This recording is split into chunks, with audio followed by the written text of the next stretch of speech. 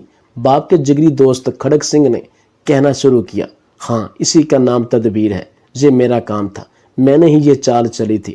تمہارے بوڑھے والد نے، تمہارے بوڑھے باپ نے مجھ سے تمہارے بارے میں شکوہ کیا تھا کہ تم لوگوں نے اس کی جائیداد سے حصہ وصول کرنے کے بعد اسے بھلا دیا اور اس کے حقوق یکسر فراموش کر بیٹھے۔